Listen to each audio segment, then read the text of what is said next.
Hey, Dad, I wanted to interview for my American Dream project. Okay, let's do it. Okay, so for your first question, what personal freedoms do you think go along with the American Dream? The freedom to not feel threatened in your own home, the freedom to grow your wealth, and the freedom to take care of your family and raise them as you see fit.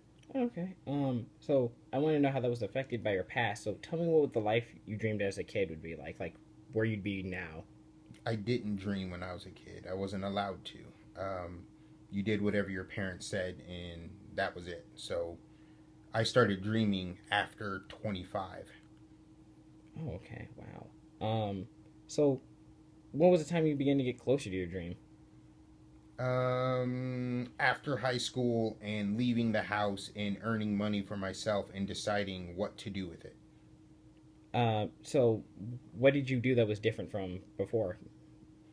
I got to choose what to eat, how to eat. My health got better. My mental awareness of other things got better. And so that allowed you to achieve your dream. So you felt like the place you were raised was holding you down a bit.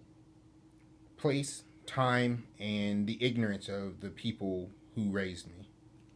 Okay. So what do you feel like makes the American dream impossible for some people and possible for others? Other people for both answers because most people either hold you back or uplift you, and most people hold you back. Wow. Did anyone like hold you back in your life?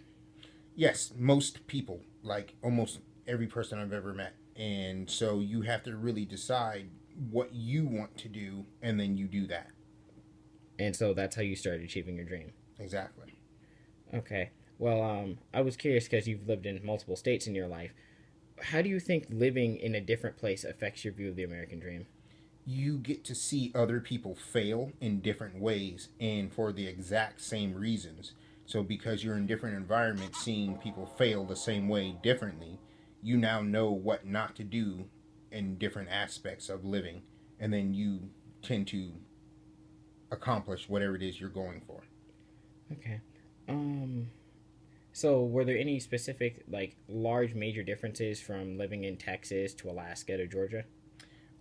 Because I was a kid, most of it is seeing the children and what they thought about their adult, counterparts.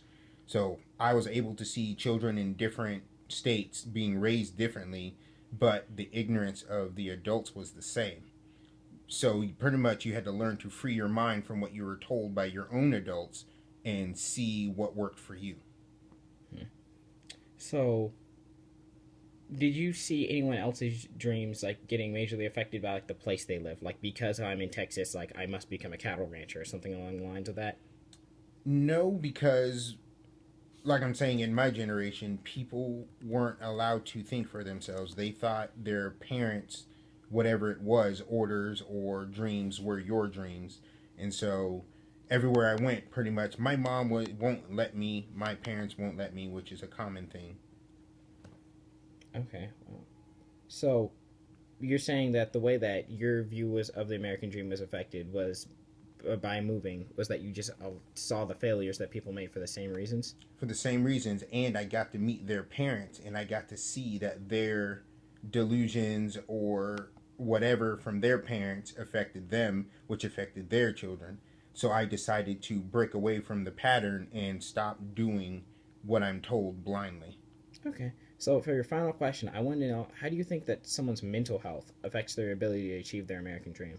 Mental health is everything. So anything wrong with you mentally will automatically affect you physically, financially, romantically. And so if you can't wrangle in on how to control yourself, everything else is pretty much going to be chaos.